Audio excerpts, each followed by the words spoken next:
Tudo bom, pessoal? Hoje parado aqui na frente da casa do professor de italiano do Rafa.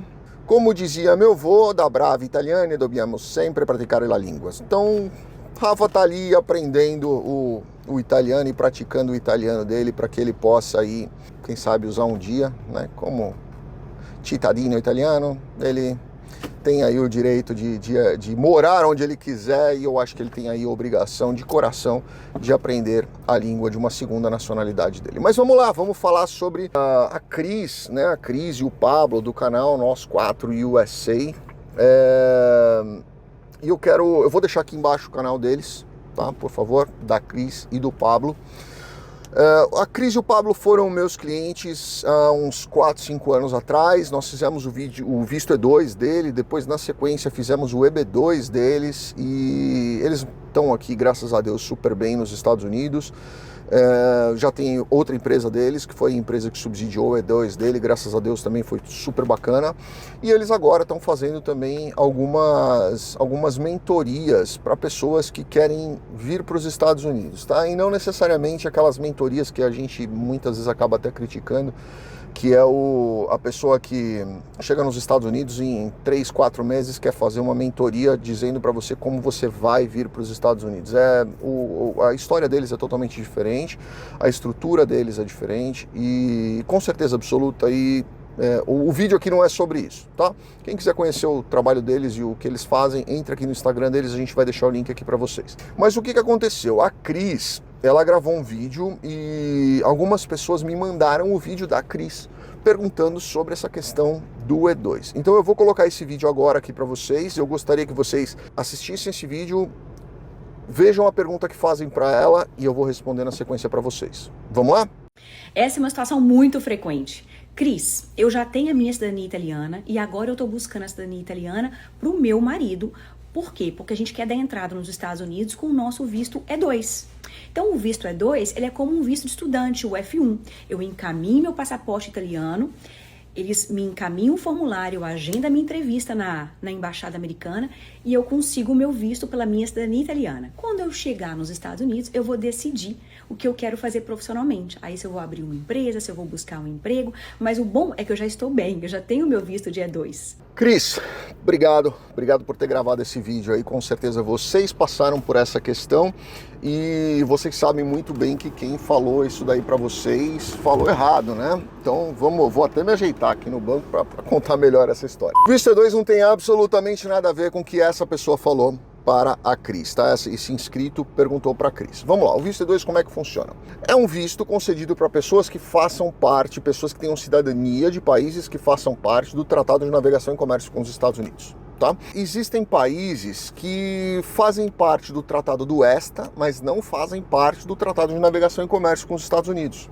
Existem diversos países, né? Porque são dois tratados distintos. Então não vamos abranger de uma forma maior, que é o que muitas vezes acontece com as pessoas. Elas imaginam que o fato delas terem um passaporte que dá a elas o direito do ESTA, que é aquela aprovação eletrônica, sem necessidade de você ir para um consulado, ele te dá uma autorização eletrônica para entrar nos Estados Unidos, é uma pré-checagem eletrônica, mais fácil assim para vocês entenderem.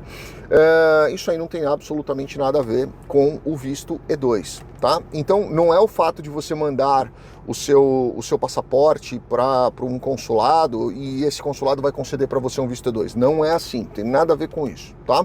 Não é um visto de turismo o visto E2. O visto E2 é um visto de investimento, é um visto de negócio.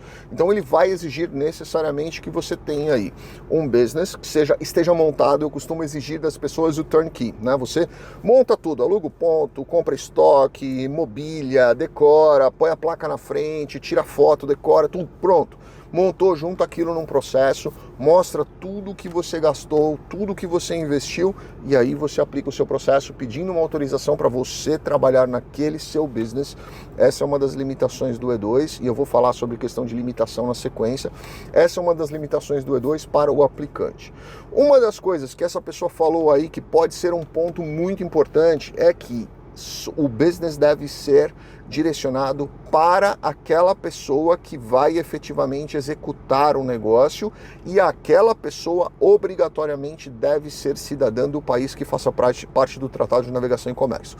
Por exemplo, se você, a mulher, né, ela tem uma cidadania italiana, e ela quer abrir uma oficina para o marido, por exemplo, que não tem a cidadania italiana, vai ser negado, não vai ser aprovado esse visto, porque o benefício é concedido para o titular da cidadania que faz parte do Tratado de Navegação e Comércio. Então, não existe essa história de, eu vou para os Estados Unidos e lá eu vou ver o que eu vou fazer. Não, você já tem que ter decidido, já tem que ter investido, já tem que ter o capital comprometido, já tem que ter cumprido todos os requisitos do E2, e aí você aplica no consulado e aí você vem para os Estados Unidos já com o E2 estampado.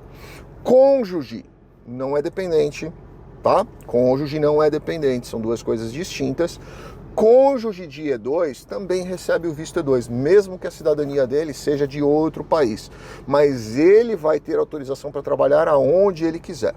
Quando eu falei lá atrás sobre a questão do impeditivo, o visto E2 para o aplicante, ou seja, você abriu um business para você, seu cônjuge vai trabalhar aonde quiser, você tem a obrigação de trabalhar dentro daquele seu business, certo? Isto é um fator impeditivo para você trabalhar em outros lugares também? Não.